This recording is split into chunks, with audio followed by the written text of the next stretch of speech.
नमस्कार दोस्तों, आप सभी को मेरा प्यार भरा राधे राधे। दोस्तों, जैसा कि हम जानते हैं कि महाभारत काल में एक से बढ़कर एक महान वीर योद्धाओं ने कुरुक्षेत्र में अपनी शक्ति का प्रदर्शन किया था, जिनका सामना करना किसी के लिए भी आसान नहीं था। लेकिन इन सब से हटके उस काल की महिलाओं को भी कम आंकना यह सरासर गलती होगा। जी हाँ दोस्तों, महाभारत काल में कुछ ऐसी महिलाएं थीं जो पुरुषों के समान ही शक्तिशाली थीं। आज के इस वीडियो में हम इन्हीं कुछ महिलाओं के बारे में आपको बताएंगे। तो चलिए वीडियो की शुरुआत करते हैं। सत्यवती यह गंगा के बाद राजा शांतनु की दूसरी पत्नी थी। सत्यवती के शरीर से मछली की ही गंध आती रहती थी। कहते हैं कि सत्यवती ही एक प्रमुख कारण थी जिसके चलते हस्तिनापुर की गद्दी से कुरुवंश नष्ट हो गया। सत्यवती को पराशर मुनि से कुंवारी बने रहने का वरदान भी मिला था। वेद व्यास उन्हीं के पुत्र थे।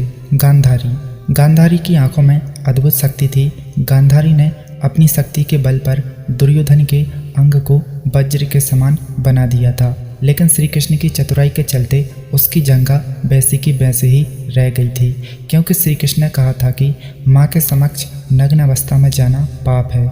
गांधारी मानती थी कि श्री कृष्ण के कारण ही महाभारत का युद्ध हुआ था और उन्हीं के कारण मेरे सारे पुत्र मारे गए। तभी गांधारी ने भगवान श्री कृष्ण को उनके कुल का नाश होने का श्राप दिया था। उसी श्राप के चलते सारा यदुवंश समाप्त हो गया।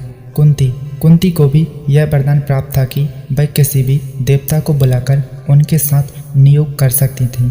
इस विद्या को उन्होंने माद्री को भी सिखा दिया था, जिसके चलते माद्री को नकुल और सहदेव नामक 2 पुत्र मिले और कुंती के पुत्र कर्ण, युधिष्ठिर, अर्जुन और भीम थे। कुंती वासुदेव जी की बहन और भगवान श्री कृष्ण की बुआ भी थीं। द्रौपदी, माना जाता है कि द्रौपदी का जन्म यज्ञ से हुआ था, इसलिए उसे याज्ञनी भी कहा जाता था। द्रौपदी को पंचकन्याओं में शामिल भी किया गया है। 5 स्त्रियां विवाहित होने पर भी कन्याओं के समान ही पवित्र मानी गई हैं, जिनमें अहिल्या, कुंती, तारा, मंदोदरी और द्रौपदी को भी शामिल किया गया है। उलूपी, अर्जुन की पत्नी उलूपी भी मायावी शक्ति से संपन्न महिला थी। कहते हैं कि उलूपी जलपरी थी। उन्हीं ने अर्जुन को जल में हानि रहित रहने का वरदान भी दिया था। महाभारत युद्ध में अपने गुरु भीष्म पितामह को मारने के बाद ब्रह्मा पुत्र से स्थापित होने के बाद उलूपी ने ही अर्जुन को शाप मुक्त भी किया था।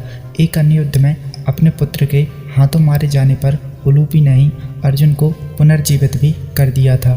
हिडिंबा, राक्षस जाति की हिडिंबा को पांडु पुत्र भीम से प्रेम हो गया था। उसने अपनी माया से सुंदर शरीर धरकर भीम से विवाह किया और बाद में वह अपने असली रूप में आ गई।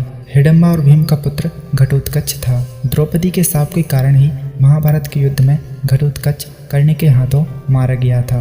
भानुमति, दुर्योधन की पत्नी भानुमति युद्ध कला, शतरंज और कुश्ती में पारंगत थी। कहते हैं कि एक दिन उसने कुश्ती में दुर्योधन को भी पटकनी दे दी थी।